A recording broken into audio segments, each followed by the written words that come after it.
Herzlich willkommen, liebe Zuseher, hier auf meinem Kanal. Ich freue mich sehr, dass Sie da sind. Heute sehen wir uns 3 Banditen an, welche eventuell spannend sein könnten für Menschen, die sich für wunderschöne, urtümliche, gesundheitlich robuste, aber auch sehr herausfordernde Hunde interessieren. Ja, also, bis gleich.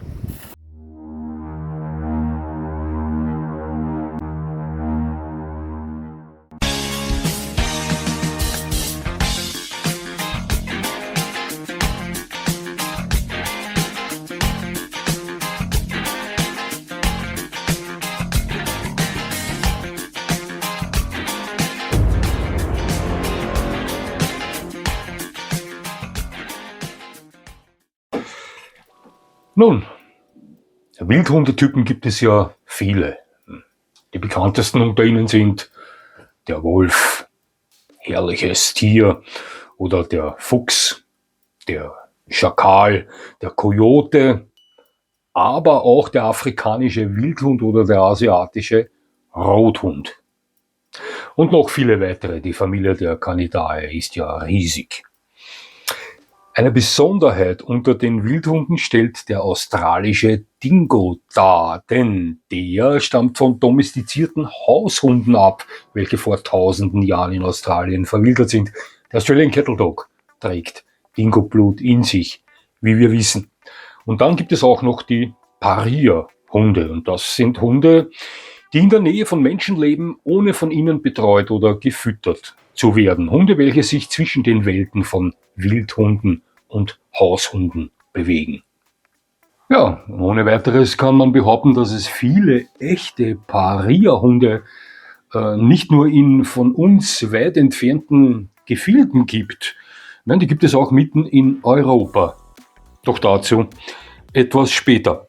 Aus einigen echten Paria-Hunden haben sich eigenständige Rassen entwickelt, und 3 davon sehen wir uns heute kurz mal an.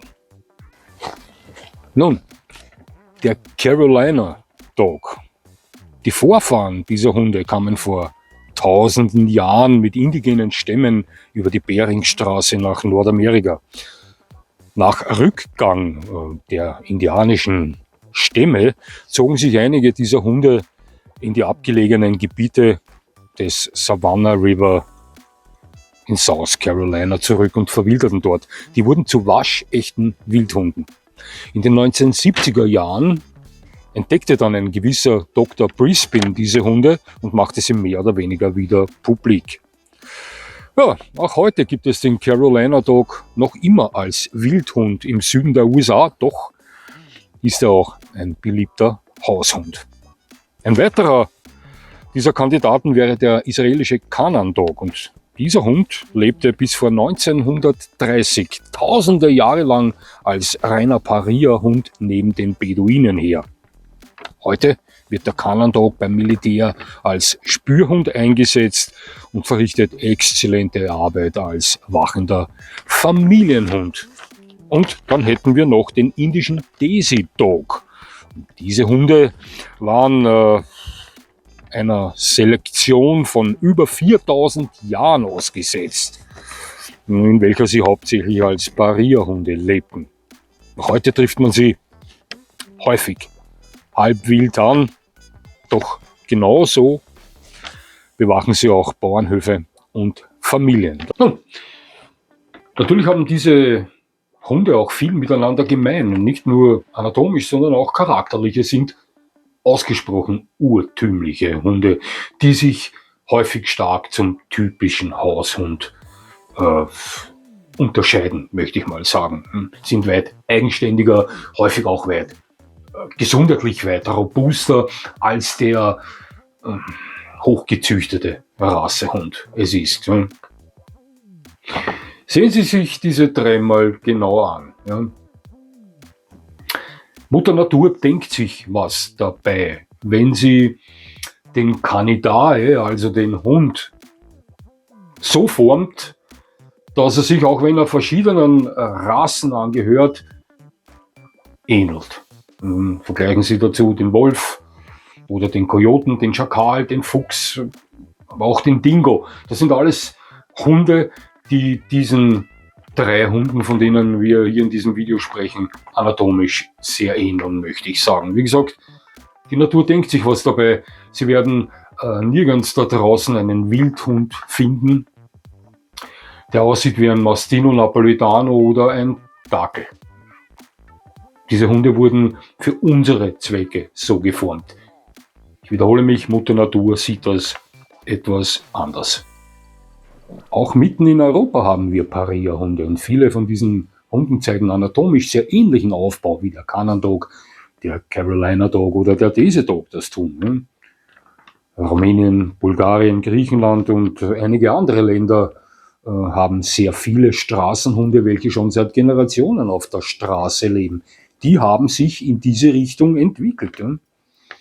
Manche sind weniger Paria-Hund, manche sind es mehr und einige sind schon fast wieder Wildhunde und völlig auf sich alleine gestellt. Ja. Ich gebe Ihnen ein Beispiel.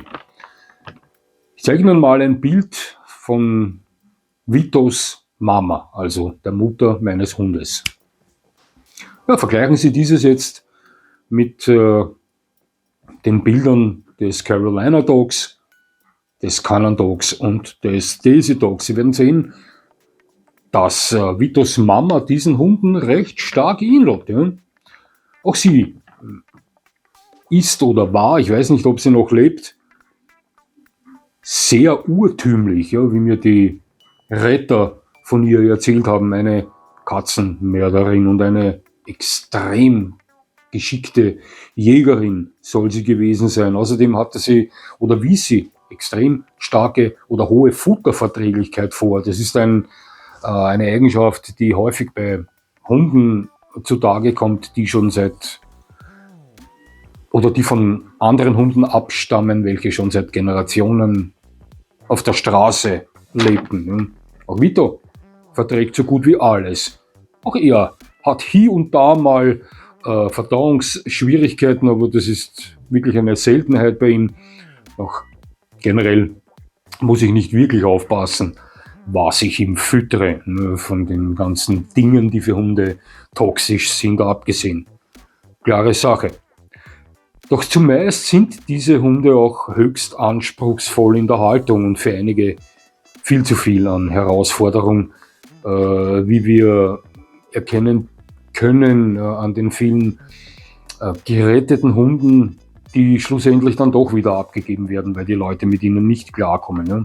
Von den 3 genannten Rassen, also dem Carolina Dog, dem Canaan Dog und dem Desi Dog, möchte ich sagen, dass der Canaan Dog höchstwahrscheinlich der gefestigste Haushund dieser 3 ist. Der ist mehr oder weniger seit den 30er Jahren des vorigen Jahrhunderts ein Haushund und höchstwahrscheinlich nur ganz selten als echter Paria-Hund anzutreffen. Während der Carolina Dog und der Desi Dog zwar teilweise gezüchtet werden, also professionell gezüchtet werden, aber trotzdem daneben immer noch als Paria, also Halbwilde, aber auch als wilde Hunde leben. Ganz selten handelt es sich bei diesen Hundetypen um Individuen fürs Bällchenwerfen oder um Sporthunde für den Platz. Das sind meiner Meinung nach eher Hunde für Leute, welche die kynologische Herausforderung suchen. Die finden sie dann auch zumeist bei diesen Hunden. Das sind schon Hunde, die sich im Normalfall stark vom typischen Haushund unterscheiden. Ja. Völlig egal, welche Rasse das ist. Der Carolina Dog, der Canaan Dog und der Desi Dog. Könnte ich mir solch einen Hund für mich vorstellen? Und selbstverständlich, ich habe solch einen Hund zu Hause mit Vito. Er funktioniert auch nicht anders. Vito ist ein ganz spezieller Agent, der speziellste aller meiner Hunde, die ich bis jetzt gehabt habe. Und dafür liebe ich ihn sehr. Also ja, ich könnte mir vorstellen, mit einem Carolina Dog, Canaan Dog oder Desi Dog gut durchs Leben zu zischen, obwohl man sich mit diesen Hunden schon in anderen Welten bewegt als mit dem typischen Golden Retriever, dem typischen deutschen Schäferhund. Sie verstehen sicher, was ich meine. Doch natürlich hat auch solch ein Hund seinen ganz besonderen Reiz. Und genau das ist es, was den einen oder anderen da draußen eventuell kitzeln könnte. Ja. So viel zu diesen 3 Banditen, liebe Zuseher. Es hat mich sehr gefreut, dass Sie mir zugesehen haben. Ich würde mich natürlich freuen, wenn Sie mir weiterhin zusehen.